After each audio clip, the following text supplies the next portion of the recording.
ഇന്നത്തെ എപ്പിസോഡിൽ ആദർശ് ദേവ്യാനിയുടെ ചോദ്യങ്ങൾക്ക് മുന്നിൽ സഹികെട്ട് അവസാനം നയനയെ കാണിച്ചു കൊടുക്കാൻ വേണ്ടി കരൾ ദാനം ചെയ്ത പെൺകുട്ടിയെ കാണിച്ചു കൊടുക്കാൻ വേണ്ടി ദേവ്യാനിയെ കൂട്ടിയിട്ട് നയനയുടെ വീട്ടിലോട്ട് പോവാണ്. ദേവ്യാനി നിരന്തരം കരൾ ദാനം ചെയ്ത പെൺകുട്ടിയെ കാണണമെന്നും പറഞ്ഞ് വാശി പിടിച്ചോണ്ടിരിക്കുകയാണ്. എന്നും എത്ര കള്ളം പറഞ്ഞ് ഒഴിഞ്ഞു മാറാൻ പറ്റും? അവസാനം സഹികെട്ട് ആദർശ് നയനയെ കാണിച്ചു കൊടുക്കാൻ തന്നെ അങ്ങ് തീരുമാനിക്കുകയാണ്. എന്തായാലും ഇനി ദേവ്യാനി നയനയെ കാണുമോ? നയനയെ കണ്ടാൽ എന്തായിരിക്കും ദേവ്യാനിയുടെ റിയാക്ഷൻ? അതാണ് കേട്ടോ ഇന്നത്തെ എപ്പിസോഡ് നല്ല കിടിലൻ എപ്പിസോഡാണ്. എന്തായാലും നമുക്ക് എപ്പിസോഡ് സ്റ്റാർട്ട് ചെയ്യാം. ആദർശ് ദേവ്യാനിയുടെ മുറി ചെന്നിട്ട് ദേവ്യാനിയോട് ചോദിക്കുന്നുണ്ട്, അല്ല അമ്മ എന്തിനാ എന്നോട് ഡ്രസ്സ് മാറി വരാൻ പറഞ്ഞത്? അതൊക്കെയുണ്ട്, എനിക്ക് 1-2 ഷോപ്പിംഗ് നടത്തണം, ഒരാൾക്ക് ഗിഫ്റ്റ് കൊടുക്കാനാ. നിന്റെ അച്ഛനിപ്പോ വലിയ തിരക്കാ, അതുകൊണ്ടാണ് ഞാൻ നിന്നെ വിളിച്ചത്.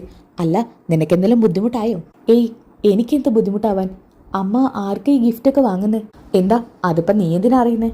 എന്നാലും ഒന്ന് അറിഞ്ഞിരിക്കാലോ അമ്മേ. എന്നാ കേട്ടോ, എനിക്ക് കരൾ ദാനം ചെയ്ത പെൺകുട്ടിയാ ഞാൻ ഇതൊക്കെ കൊണ്ടുകൊടുക്കാൻ പോകുന്നത്. മോനെ, ഞാൻ എൻ്റെ മനസ്സിൽ എന്തൊക്കെ കരുതി വെച്ചിട്ടുണ്ടെന്ന് അറിയോ?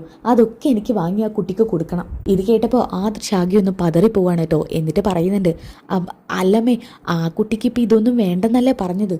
അതാ കുട്ടിയുടെ നല്ല മനസ്സ്, അതുകൊണ്ടാണ് ഞാൻ പറഞ്ഞത് ആ കുട്ടിയെ കണ്ട് നിന്റെ ഭാര്യയൊക്കെ പഠിക്കണമെന്ന്. അങ്ങനെ തന്നെയാ നല്ല കുട്ടികൾ പറയാ. എന്നാൽ അതൊക്കെ കണ്ടറിഞ്ഞ് ചെയ്തു കൊടുക്കേണ്ടത് നമ്മൾ തന്നെയാ. പിന്നെ നമ്മുടെ ജ്വല്ലറിന്ന് 1-2 പുതിയ കളക്ഷൻസ് എടുക്കാനുണ്ട്. എന്ന് വെച്ചാ നിന്റെ ഭാര്യ ഡിസൈൻ ചെയ്യാത്തത്. എന്നാ പിന്നെ അമ്മയ്ക്ക് അതിൽ നിന്ന് നല്ലതൊന്നും കിട്ടത്തുണ്ടാവില്ല. എനിക്ക് കിട്ടുന്നത് കിട്ടിയാ മതി. എന്നാലും നിന്റെ ഭാര്യ ഡിസൈൻ ചെയ്തത് മാത്രം ഞാൻ എടുക്കില്ല. അല്ല, ഞാൻ ഡ്രസ്സ് മാറാൻ പറഞ്ഞിട്ട് നീ ഇതാണ് ഇട്ട് വന്നേക്കുന്നത്? അതിന് പർച്ചേസിങ് മാത്രമല്ലേ ഉള്ളൂ അമ്മേ. അത് മാത്രമൊന്നും അല്ല, ആ കുട്ടി ഇന്ന് തന്നെ നമ്മൾ കാണാൻ പോകുന്നു. പിന്നെ ആ കുട്ടി വീട്ടിലുണ്ടാവുമെന്നൊന്ന് അറിയണം. അതിന് അമ്മ അതിവിടുന്ന് കുറച്ച് ദൂരമല്ലേ, അതൊന്നും കുഴപ്പമില്ല. എൻ്റെ ഹെൽത്ത് ഇപ്പോൾ ഓക്കെ ആണെന്നാണ് ഡോക്ടർ പറഞ്ഞത്. അത്യാവശ്യം കുഴപ്പമില്ലാത്ത ദൂരമൊക്കെ സഞ്ചരിക്കാം. പിന്നെ ഇത് ഒരുപാട് ദൂരമൊന്നും അല്ലല്ലോ, നീ പെട്ടെന്ന് ഡ്രസ്സ് ചേഞ്ച് ചെയ്തിട്ട് വാ. അല്ലമ്മേ, അമ്മ വേണമെങ്കിൽ അവൾക്ക് കൊടുക്കാനുള്ളതൊക്കെ വാങ്ങിച്ചു തന്നോ? ഞാൻ ഏതായാലും നാളെ ഒന്ന് പോകണമെന്ന് കരുതുന്നുണ്ട്. ഞാനതൊക്കെ കൊണ്ടുകൊടുത്തോളാം. അമ്മ വെറുതെ ഈ ഒരു അവസ്ഥയിൽ അങ്ങോട്ട് വരാൻ നിൽക്കണ്ട. ഷെടാ, ഞാൻ നിന്നോടല്ലേ പറഞ്ഞത് എനിക്ക് ആ കുട്ടിയെ കണ്ടേ പറ്റൂ. കുറേ ദിവസമായി നിങ്ങളോട് പറയുന്നു ആ കുട്ടി ഒന്ന് കാണിച്ചു തരാൻ. ഇതുവരെയും നിങ്ങൾ അതിനൊരുങ്ങിയിട്ടില്ല. ആ കുട്ടിയുടെ നമ്പറോ ഡീറ്റെയിൽസോ ചോദിച്ചാൽ അച്ഛനും മോനും തരത്തില്ലല്ലോ. അമ്മേ, അതുകൊണ്ടല്ല, നമ്മൾ കാരണം ആ കുട്ടിക്കൊരു ശല്യം വേണം. അതെന്താടാ, ഞാൻ ചെന്ന ആ കുട്ടിക്ക് അത് ശല്യമാവോ? അങ്ങനെയല്ല അമ്മേ, ഒന്നും പറയണ്ട. നീ പോയി ഡ്രസ്സ് ചേഞ്ച് ചെയ്തിട്ട് വാ. ഇനി ഇങ്ങോട്ടൊന്നും പറയണ്ട. എനിക്ക് ഇന്ന് ആ കുട്ടിയെ കണ്ടേ പറ്റൂ. എന്തായാലും മറ്റു നിവൃത്തിയൊന്നും ഇല്ലാതെ ആദർശ് ഡ്രസ്സ് ചേഞ്ച് ചെയ്യാൻ വേണ്ടി പോവാണ്. അപ്പൊ തന്നെ ജയനെ കാണുന്നുണ്ട്. അപ്പൊ ജയൻ ചോദിക്കുന്നുണ്ട്, ആദർശ് എന്തു പറ്റിയടാ? നിന്റെ മുഖത്തിനൊരു തെളിച്ചം പോരാലോ? ഒന്നും പറയണ്ട അച്ഛാ. അമ്മ ഇപ്പൊ എന്തിനാ എന്നെ വിളിപ്പിച്ചേന്നറിയോ? എന്തിനാ?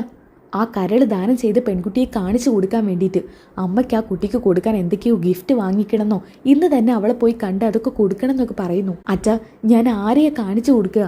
കുറെ ദിവസമായിട്ട് ഞാനൊരു പെൺകുട്ടിയെ അന്വേഷിച്ചുകൊണ്ടിരിക്കുക, എവിടെ നിന്നും കിട്ടുന്നില്ല. അയ്യോ, ഇത് വല്ലാത്തൊരു കുരുക്കിലായി പോയല്ലോ മോനെ നമ്മൾ പെട്ടത്. അതെ അച്ഛാ, ഇതിൽ നിന്നൊന്നും ഊരാൻ ഒരു മാർഗമില്ല. അമ്മ ഒരു വാശിയില്ല, കാണുന്നത് തന്നെയാ. നിന്റെ അമ്മ വാശി പിടിച്ചാൽ നിനക്കറിയാലോ, അത് സാധിച്ചെടുത്തിട്ട് അടങ്ങുള്ളൂ. ഇതുവരെ അയാൾ എങ്ങനെയൊക്കെയോ തട്ടിമുട്ടി നിന്നതാ. ഇന്നലെ ഇപ്പൊ ഡോക്ടറെ അടുത്ത് പോയപ്പോ ഹെൽത്ത് ഒക്കെ ഓക്കെ ആണെന്ന് പറഞ്ഞു. അതിന്റെ പേരിലാ ഇപ്പൊ യാത്ര ചെയ്യാൻ പുറപ്പെട്ടിരിക്കുന്നത്. അച്ഛാ, നയനയെ കാണിച്ചു കൊടുക്കാതിരിക്കാൻ വേണ്ടി എന്തെങ്കിലും ഒരു മാർഗം തെളിയുന്നുണ്ടോ? ഞാൻ എന്ത് ചെയ്യാനാ മോനെ? ഒരു കാര്യം ചെയ്യ്, മോൻ പൊക്കോ, ഞാൻ ദേവ്യാനോടൊന്ന് സംസാരിക്കട്ടെ. ശരി അച്ഛാ. ഇതും പറഞ്ഞ് ആദർശ് അവിടെ നിന്ന് പോവുകട്ടോ. അങ്ങനെ ജയൻ മുറിയിലോട്ട് കയറി ചെല്ലുന്നുണ്ട്. അപ്പൊ ജയൻ ചോദിക്കുന്നുണ്ട്, അല്ല ദേവ്യാനിട്ട് എങ്ങോട്ടാ? അത് പിന്നെ ഞാനൊരാളെ കാണാൻ വേണ്ടി പോവാ. ആരെ കാണാൻ? കുറെ ദിവസമായാലും അച്ഛനോടും മോനോടും പറയുന്നു ആ കുട്ടിയെ കാണിച്ചു തരാൻ വേണ്ടിയിട്ട്. എടോ, നീ ഇപ്പോഴും അതിന്റെ പിന്നാലെ തന്നെയാണോ? നിന്റെ ഹെൽത്ത് ഒക്കെ നോക്കിയായിട്ട് ആ കുട്ടിയെ കൊണ്ട് കാണിച്ചു തരാമെന്ന് ഞാൻ തന്നെയല്ലേ നിന്നോട് പറഞ്ഞത്? എന്റെ ദേവ്യാനി, നീ ഇത്ര ധൃതി പിടിക്കാതെ. ആ കുട്ടി നിന്നെ വന്ന് കണ്ടിരിക്കും. ഇനിയിപ്പോൾ ആ കുട്ടിക്ക് നിനക്ക് ഗിഫ്റ്റ് എന്തെങ്കിലും കൊടുക്കണം വേണ്ടി കൊടുത്തോ. പക്ഷെ നീ ഇപ്പം അങ്ങോട്ട് ചെല്ലണ്ട. അത് ആദർശിന്റെ കയ്യിലെങ്ങാനും കൊടുത്തു വിട്ടാൽ മതി. അതെന്താ? അപ്പൊ ആദർശിന് പോവാം, എനിക്ക് പോവാൻ പറ്റില്ലേ? എന്താ, ആ കുട്ടിക്ക് എന്നെ കാണണ്ടാതെങ്ങാനും പറഞ്ഞിട്ടുണ്ടോ? ദേവേനി, ആ കുട്ടി അങ്ങനെ ഒരു കുട്ടിയൊന്നും അല്ല. അതൊരു പാവം കുട്ടിയാ. അതിന്റെ ഭർത്താവും അതുപോലെ തന്നെയാ. പിന്നെ എന്താ ചെയ്യട്ടെ, എനിക്കൊന്ന് പോയി കണ്ടാ? നിങ്ങൾ എന്തിനാ എന്നെ ഇങ്ങനെ തടയുന്നേ? തടയാൻ കാരണം ഉണ്ടെന്ന് കുട്ടിക്കോ?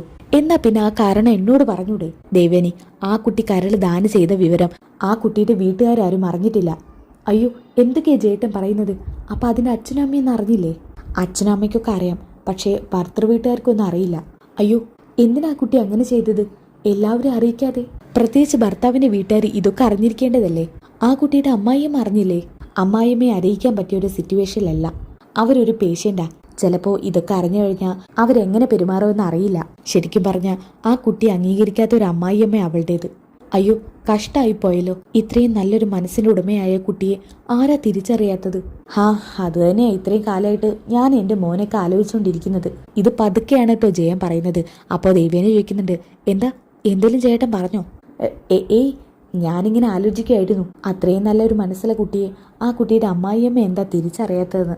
അല്ല ജയേട്ടാ, ആ കുട്ടി എനിക്കെന്തിനാ കരൾ ദാനം നൽകിയത്? അതേക്കുറിച്ച് വല്ലതും ചോദിച്ചോ? അങ്ങനെ പ്രത്യേകിച്ചൊന്നും ആ കുട്ടി പറഞ്ഞില്ല.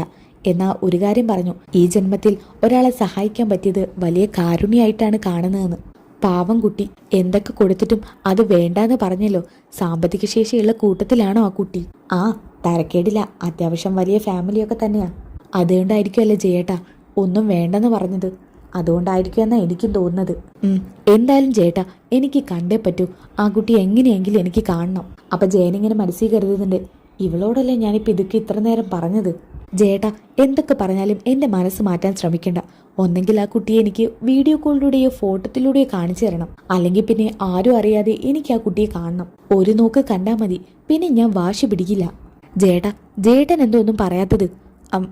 ഞാനൊന്ന് ആലോചിക്കട്ടെ, എന്നിട്ടൊരു തീരുമാനം പറയാം. ഇതും പറഞ്ഞ് ജയൻ അവിടെ നിന്ന് പോവാണ് കേട്ടോ. അപ്പൊ ദേവേനെ ഇങ്ങനെ മനസ്സിൽ കരുതുന്നുണ്ട്, ഇവർക്കൊക്കെ എന്താ ഞാനൊന്ന് ആ കുട്ടിയെ കണ്ടാൽ? ജയേട്ടന്റെ സംസാരത്തിൽ ഇതിന് പിന്നിൽ എന്തൊക്കെയോ നടക്കുന്നുണ്ടെന്ന് എനിക്ക് തോന്നുന്നത്. എനിക്കെന്തായാലും ഇന്ന് രണ്ടിലൊന്നും അറിയണം. എനിക്ക് ആ കുട്ടിയെ കണ്ടേ പറ്റൂ. ഓക്കെ, അങ്ങനെ ജയൻ നേരെ ആദർശിന്റെ അടുത്തോട്ട് പോകുന്നുണ്ട്. എന്നിട്ട് ആദർശിന്റെ കഥകിന് മുട്ടുന്നുണ്ട് കേട്ടോ. ആദർശ് പെട്ടെന്ന് തന്നെ ഡോർ ഓർക്കുന്നുണ്ട്. അച്ഛനെ കണ്ട പാടത്തിന് ആദർശ് ചോദിക്കുന്നുണ്ട്, അച്ഛാ എന്തായി കാര്യം? അമ്മ എന്താ പറഞ്ഞത്? നിന്റെ അമ്മയുടെ കാര്യമൊന്നും പറയണ്ട. എത്ര പറഞ്ഞിട്ടും ദേവ്യാനിയുടെ മണ്ടയിലോട്ട് അങ്ങ് കയറുന്നില്ല. ഇനിയിപ്പോ ഒരു രക്ഷയുമില്ല. ഒരു കാര്യം ചെയ്യ്, നീ നയനമോളെ അങ്ങ് കൊണ്ട് കാണിച്ചു കൊടുക്ക്. അയ്യോ, നയനയെ കാണിച്ചു കൊടുക്കാനോ? അല്ലാതെ പിന്നെ എന്ത് ചെയ്യാനാ? അച്ഛാ, നയനയെ കാണിച്ചു കൊടുത്താൽ ഇനി വേറെ വല്ല വിഷയം ഉണ്ടാവോ? അതൊന്നും എനിക്കറിയില്ല. എന്തായാലും കാണിച്ചു കൊടുത്തേ പറ്റൂ. എന്തായാലും ഇവർ രണ്ടുപേരും കൂടി മുത്തശ്ശന്റെ അടുത്തോട്ട് പോകുന്നുണ്ട് കേട്ടോ, ഇതേക്കുറിച്ച് സംസാരിക്കാൻ വേണ്ടിയിട്ട്. മുത്തശ്ശി. ആദർശം ജയനും വരുന്നു. അപ്പൊ മുത്തശ്ശൻ ചോദിക്കുന്നുണ്ട്, എന്തു പറ്റി? രണ്ടാളുടെ മുഖത്തൊരു വാട്ടം പോലെ. അപ്പൊ ജയൻ പറയുന്നുണ്ട്, അച്ഛാ ഞങ്ങൾ വല്ലാത്തൊരവസ്ഥയിലാ. എന്തു പറ്റി? ഒന്നും പറയണ്ട അച്ഛാ, ദേവ്യാനി ഒരേ വാശിയില്ല. തനിക്ക് ബ്ലഡും കരളും തന്ന ആ പെൺകുട്ടിയെ ഒന്ന് കാണണമെന്ന്. ഒരു നോക്ക് കണ്ടാ മതി എന്നൊക്കെ പറയുന്നത്. അപ്പൊ മുത്തശ്ശി പറയുന്നുണ്ട്, ശരിയാ, എത്രയെന്ന് വെച്ചിട്ടാ ഇങ്ങനെ കള്ളം പറഞ്ഞ് ഒഴിഞ്ഞു മാറുന്നത്? ഇദ്ദേഹം ഒന്ന് ആലോചിച്ച് നോക്കിയേ. ദേവ്യാനി നയനമോളെ കണ്ടാലുണ്ടാവുന്ന അവസ്ഥ ഒന്നും പറയാനും പറ്റുന്നില്ല. അച്ഛാ, ഞങ്ങൾ തീരുമാനിച്ചിരിക്കുന്നത് നയനമോളെ തന്നെ കാണിച്ചു കൊടുക്കാനാ. നിങ്ങളുടെ തീരുമാനം തെറ്റായി പോയെന്ന് ഞാൻ പറയുന്നില്ല. എന്നാലും കള്ളത്തരങ്ങൾ ചെയ്യുന്നേക്കാളും ഭേദം സത്യങ്ങൾ ദേവ്യാനി തിരിച്ചറിയുന്നതാ. അപ്പൊ ആദർശ് പറയുന്നുണ്ട്, മുത്തശ്ശ, കാര്യങ്ങളൊക്കെ നല്ല രീതിയിലാവാൻ അനുഗ്രഹിക്കണം. അനുഗ്രഹമൊക്കെ ഞങ്ങളുടേത് നിങ്ങളുടെ കൂടെ തന്നെയുണ്ട്. ഏതായാലും അവിടെ എത്തിയിട്ട് ആദർശ് വിളിക്ക്. ഇന്നെങ്കിലും ദേവ്യാനി നമ്മുടെ മോളെ തിരിച്ചറിഞ്ഞാൽ മതിയായിരുന്നു. അല്ലേടോ വസുന്ധരെ? അതെ, ഇദ്ദേഹം പറയുന്നത് തന്നെ നടക്കട്ടെ. അങ്ങനെ എന്തായാലും അനുവാദവും വാങ്ങിച്ച് അവർ രണ്ടുപേരും കാറിന്റെ അടുത്തോട്ട് പോവാണ് കേട്ടോ. അപ്പൊ ദേവ്യാനെ അങ്ങോട്ട് വന്നിട്ട് ചോദിക്കുന്നുണ്ട്, അല്ല ജേട്ടനും കൂടെ വരുന്നോ?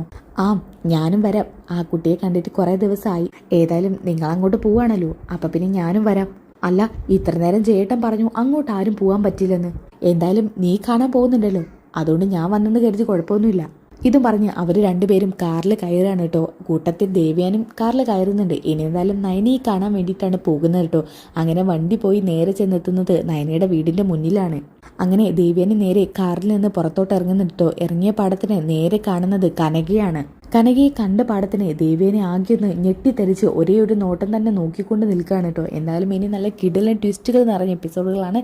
ഈ എപ്പിസോഡിന്റെ ബാക്കി ലഭിക്കാനായിട്ട് ചാനൽ സബ്സ്ക്രൈബ് ചെയ്തൊക്കെ വെടിക്കുന്ന ലൈക്ക് ചെയ്തൊക്കെ നെക്സ്റ്റ് എപ്പിസോഡ് ഒന്ന് കമന്റ് ചെയ്തൊക്കെ അടുത്ത വീഡിയോയിൽ കാണുന്നവരേക്കും ബൈ ഗായ്സ്.